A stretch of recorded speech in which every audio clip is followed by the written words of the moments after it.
Okay, we're back. Great conversation with Amit on the main stage. Now for a main stage keynote that I'm hosting, Quantum Dispatch Lessons from the Forefront of PQC. Speakers include Luke Valenta, Research Engineer at Cloudflare, Martin Reilly, Digital Identity Officer Manager at DXC Technology, and Deepika Chauhan, Chief Product Officer at DigiCert.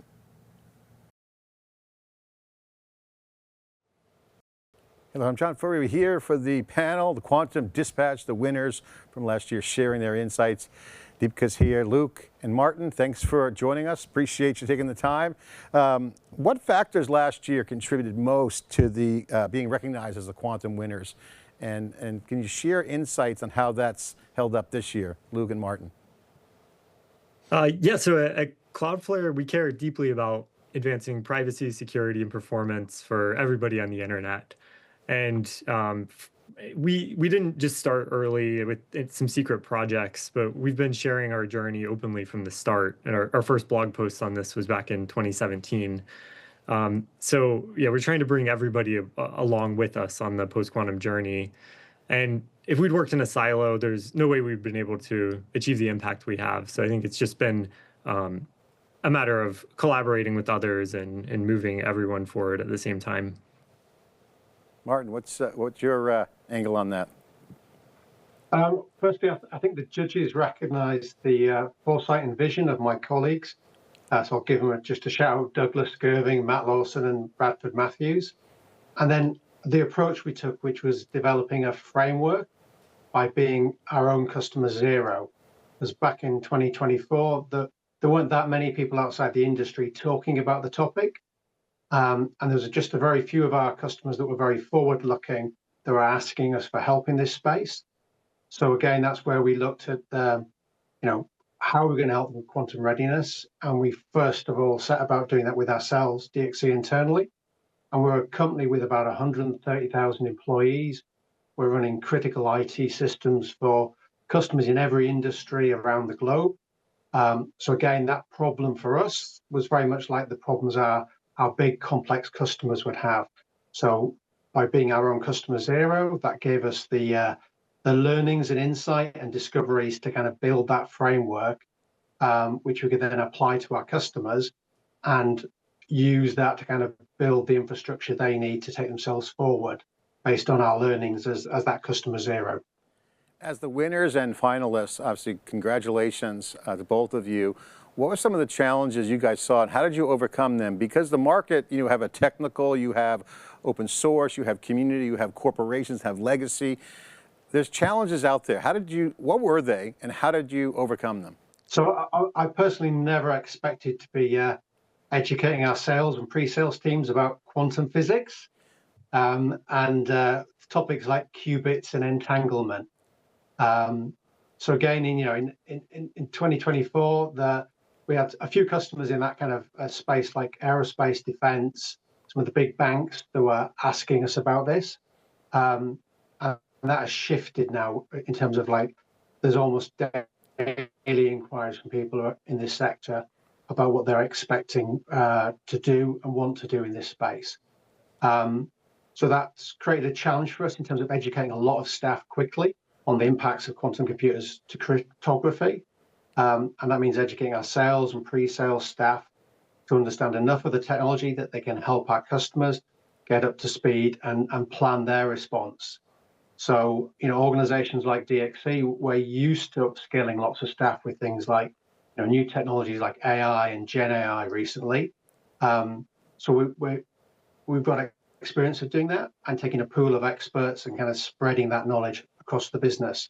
So we took that expertise from the likes of Douglas and Matt and Bradford and applied that to those company systems we've got to educate our staff in the technology and to kind of build that awareness of quantum computing and how to get ready for a world with quantum computers and how to do cryptography in that circumstance. I was also pleasantly surprised that quite a lot of our pre-sales and sales staff have physics degrees and have PhDs, and actually they helped me understand the topic better. And they're often very good at explaining technical and business challenges, and they fed that back into the educational assets we created. So it really was that seeing the need to educate a lot of people quickly and putting the tools together to do that was something that surprised me as being how important it was for us. Luke, what was your approach?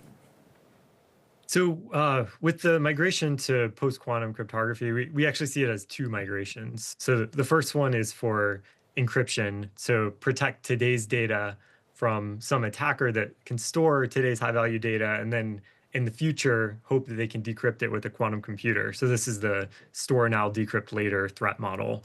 So that's the first migration for encryption. The second is for signatures.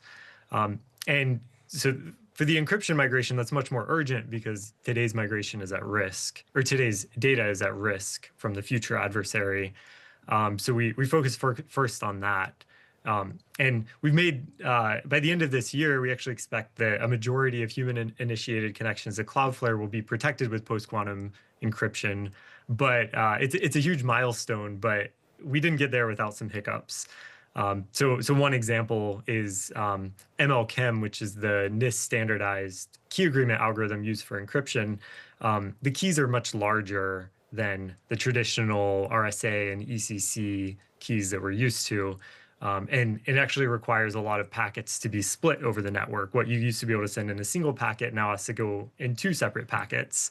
And this triggered a bunch of latent bugs in middle boxes and in server software. So this was a big, it slowed down the post-quantum encryption rollout quite a bit. But with careful rollouts and communication with vendors to fix all these bugs, we've gotten to a really good place with post-quantum encryption deployment today. So John, I'd like to share challenges on 3 different dimensions. The first one is, as you know, PKI cryptography is foundational to digital trust, and there's no digital trust without PQC. So many years back, we started the process of productizing it in our core DigiCert One platform so that our customers have the tools to begin their PQC transition journey. And the challenges we started encountering was, well, the cryptographic libraries that we relied on either did not support PQC or they had just different versions of the candidate algorithms. The same story for the hardware. So we had to continuously evolve the platform so that our customers have the tools. And of course, now it's become much easier because NIST has finalized the algorithms. So that was a product journey. Then similar to Martin, actually, we also started our customer zero journey. We were telling customers to transition, but we had to show them what the transition looks like. And over there, similar challenges to what Luke is talking about. Many of the middle boxes, the servers, et cetera, did not support the post-quantum crypto. So it was really motivating the teams, talking to the vendors about starting the journey, even when some of the ecosystem is not ready, and sharing those learnings with the customers. And the third one is the hardest. It's like, how do you convince the customers to begin the journey? I mean, 3 years back, when we used to talk to customers, they would be like, what is post-quantum cryptography? And we had to educate them. 2 years back, they're like, we get post-quantum crypto, but it's not there yet. But over the last 12 months, it's become more and more like we get it, we want to start, but it's so overwhelming. Where do we start? So it's really making progress on all these 3 dimensions and all these 3 challenges, which is not just about the product, not just about implementing, but actually taking the community along. Yeah, and interesting hearing from the winners and the finalists is that it's a business and technical. They're talking algorithms. So we're starting to get real on this. People are waking up on the business side, applying some of the tech. What are some of the tips and tricks? Can we talk about some of the things that are going on that people are doing now that's moving the needle, if you will? A lot of people are talking about this now because they see crypto, they understand what it means, they understand what quantum can do. What are some of the tricks and tips? I would say creating the cryptographic inventory is the step 0 of beginning any migration. And the complexity of creating the cryptographic inventory cannot be overstated. It's a real hard task, but it's really essential. It's the step 0 because the inventory gives you the roadmap. How do you begin the journey? How do you start prioritizing your systems and your applications? And in fact, at DigiCert, we're using our own tools to create cryptographic inventory and understand which systems to prioritize. I would say the 3 key tricks I would advise is the first one is focus on creating the inventory, but don't boil the ocean. It's not a sequential process. You don't have to wait for the inventory process to be completed before you start the transition. You can start choosing the low-risk applications as you're building the inventory and start transitioning. The step 2, I would say, is it's not just about inventory. You have to assign owners to those assets, because at the end of the day, it's going to be those owners who begin the PQC transition. Because very often what we find is internally at DigiCert, but also with our customers, that you have unclaimed devices, unclaimed certs, where you don't know the owner. And of course, then who's going to be responsible for the PQC transition? So it's not just about inventory, but attaching ownership. And the third one I would say is begin thinking about automation, because once you figure out for a few applications, how do you scale it? Automation becomes critical. Yeah, it's the classic, you got to get ready, then the transformation happens, then you got to operate and control and govern. Luke and Martin, what's your take on some of the tips and tricks around some of the inventories? I mean, it's a process. How does this map to? As it becomes mission critical, we're starting to see that now in the marketplace. Thoughts? Yeah, so Deepika really hit the nail on the head with the step 0 is creating the cryptographic inventory. That just lets you know what you even have to transition. But a cryptographic inventory is never going to be complete. So it's all really about the process and journey of putting that together. So at Cloudflare in our migration, we started this inventory, and we use that to figure out what are the highest priority systems to transition to post-quantum first. But we didn't. But we, at the same time, and I guess in parallel, we picked some sort of lower stakes pilot applications to transition to post-quantum first, and this helped engineering teams to have a template for how they can migrate their own systems over. Martin, as customer 0, you're there too. What's your takeaway? Well, I think just raising the awareness and visibility of all the places where an enterprise uses cryptography, it can be a shock when that depth and breadth of the required transformation becomes apparent. Just coming up with a list of the tools you might use to do the inventory and quickly fill a page and more. And it's often the case there's no one tool will give you 100% coverage, and you'll never have a complete answer, even with multiple tools deployed. So I think as the others have sort of suggested, you don't want to make perfect, the enemy of good enough. So you have to look at making progress in a realistic way. And for us, it's been about identifying the areas of greatest risk, finding the places where the impact is greatest and where the need is most imminent. And if you focus your efforts to make progress in those areas and mitigate those risks first, then you're going to be able to see the route to getting your modernization quickly. And frankly, some of our cloud and SaaS providers, they're going to fix the problem for free anyway. So it's fixed for you. But, we have a framework, and that framework kind of needs to be informed with an understanding of the politics of your organization, the risk appetite of different stakeholders, some very industry-specific threats and regulations. And, we're finding the priorities are different between banks and retailers, between a missile factory and a biscuit factory. And we work with all types of organizations like that. And one of the things we found very helpful is, when we're adopting a zero trust approach to security, that can provide a much broader context for many of these conversations and a framework for that modernization and transformation that helps many of those stakeholders understand and prioritize their efforts and gives them that context for the inventories and how they can be used to plan the required changes. What I love about this panel is you're migrating, which implies there's pre-existing stuff, of course. Also, as customer 0, you're also pushing the envelope on some of the tech. Can you guys share the impact that it's had on your business? Any insights, observations, specifics around the impact of the business as you guys plow the fields? I mean, trailblazing here. Yeah, so it's kind of similar to what Deepika said. If five years ago, hardly any any customers were thinking about PQ, and it's gradually ramped up from there.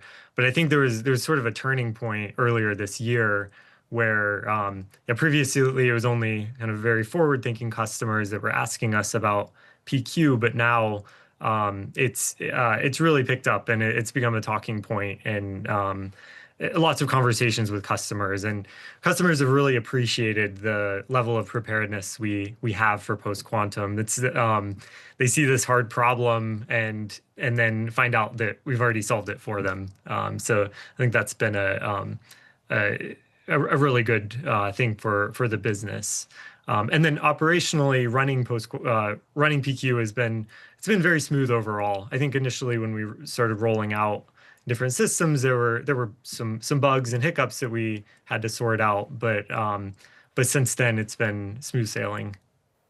So firstly, it's a growth in volume, and secondly, it's a shift from quantum computing as a threat to an opportunity.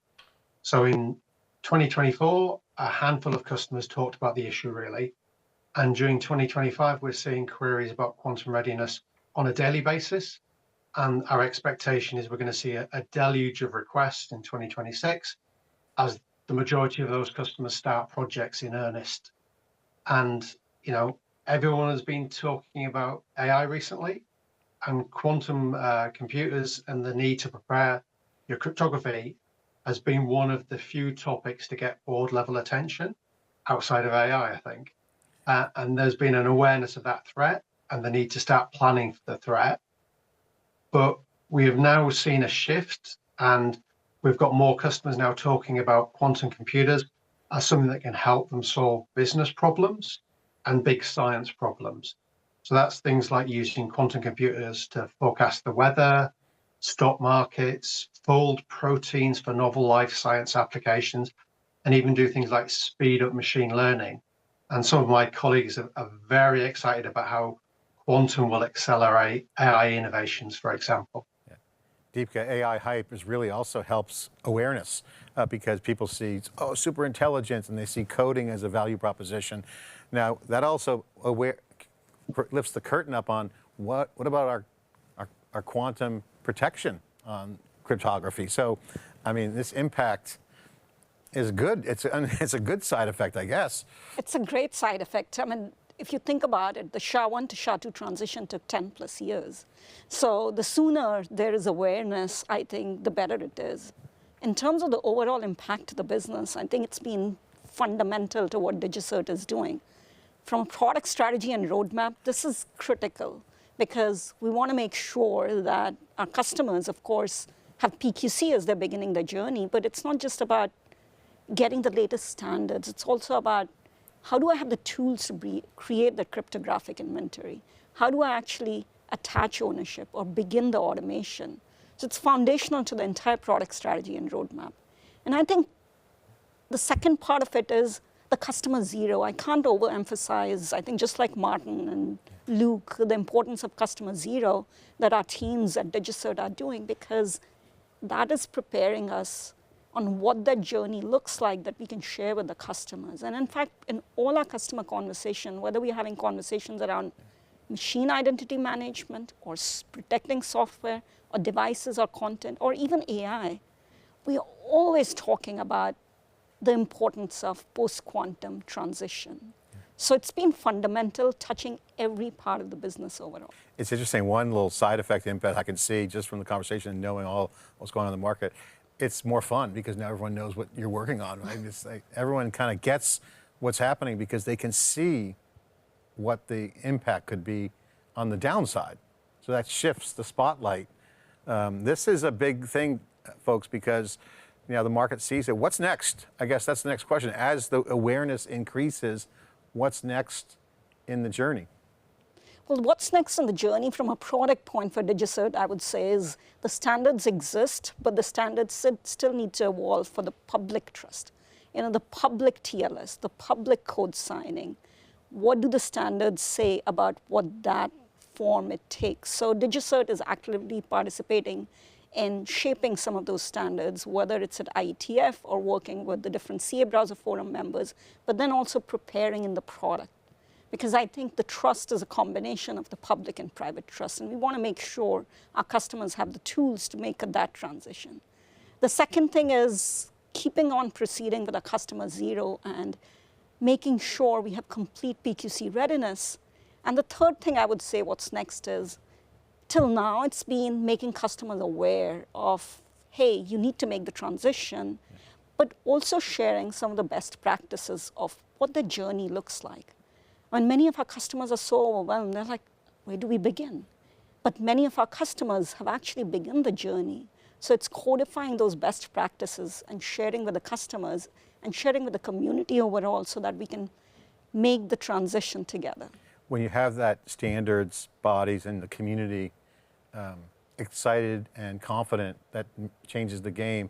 Martin and Luke, what's your next step in the journey? Obviously, having that enthusiasm and confidence with standards and community is a huge factor. What's next for you guys in your journey? I think that the shift has been from a focus on cryptographic readiness to a wider quantum computing readiness. I mean, I work in the part of the business where we provide key and certificate services. So talking about crypto agility and good crypto hygiene and awareness of the threat of the functional quantum computers will have to traditional cryptography was kind of natural, even if in last year there weren't as many people talking about that subject as there are now.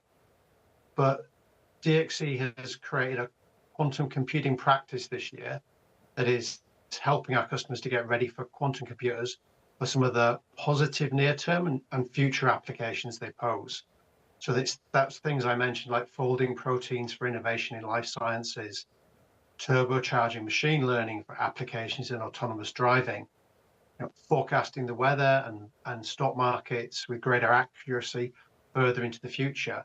So for us at DXC, quantum readiness is now as much about being ready to seize sort of early advantage from new applications of quantum computers in very diverse business sectors, such as aerospace, banking, and life sciences, and energy sector. To it is about securing things like machine identity, securing the data of our customers in banking and aerospace with the quantum-ready cryptography.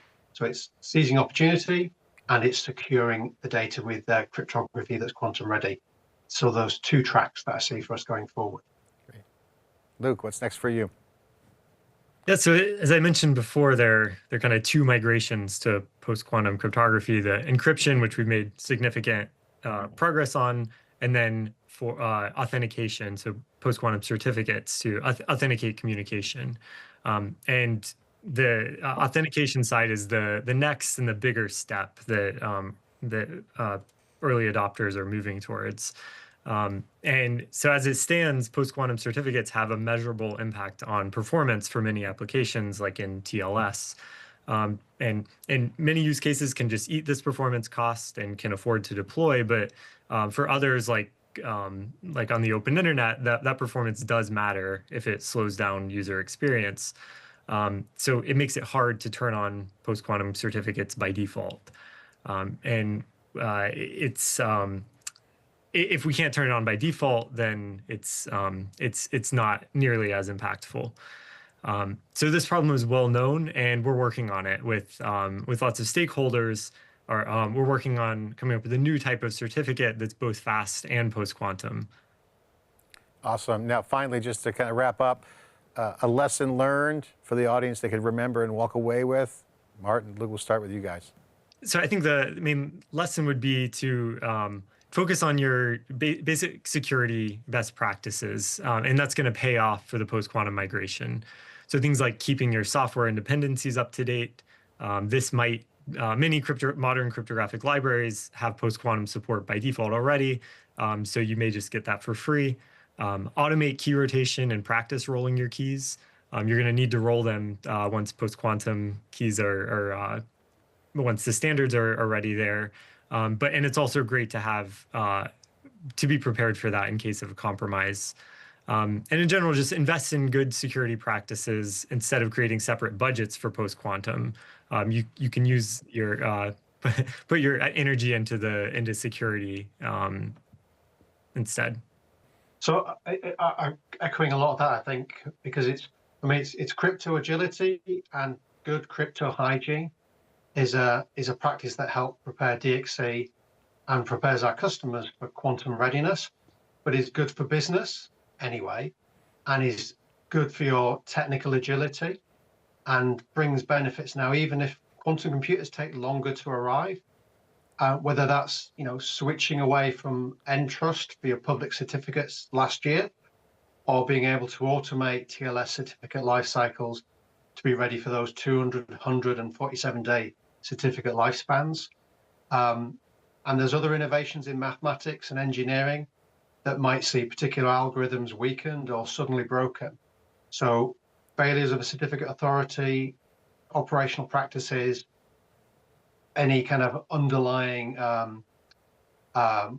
good crypto hygiene and taking a crypto agile approach makes sense anyway for now, and it will put you in a better place for the future when quantum computers do arrive. Deepika, your lesson learned. I would strongly concur with both Luke and Martin. I mean, if you think about what Gartner recently said about PQC transition, they said it's not just about replacing the weak crypto with the PQC. It's actually about preparing to do it again in a few years. So it's not just a one-time thing. It's developing that muscle for crypto agility within the organization. And crypto agility is about having visibility of your crypto assets, assigning ownership to those, automating them. Because if you have crypto agility, it allows you to adapt, whether it's PQC or the 47-day certificates or any other changes which are coming along. So crypto agility is the key muscle to develop as an organization and use the tools which prepare you to do that. And an operational flywheel will develop that's going to go on and on. Exactly. Precisely. Well, thank you so much. I really appreciate everyone, and congratulations, and looking forward to seeing what comes this year. Thanks for coming on. Thank you, John. Thanks for having us here. Thank you. Thank you. Okay, I'm John Furrier with theCUBE here for the panel on Quantum Dispatch, lessons learned and the winners and the finalists who are doing customer zero, blazing the trails, doing the migrations, getting ready, transforming, and then soon to be operating their businesses at scale. Thanks for watching.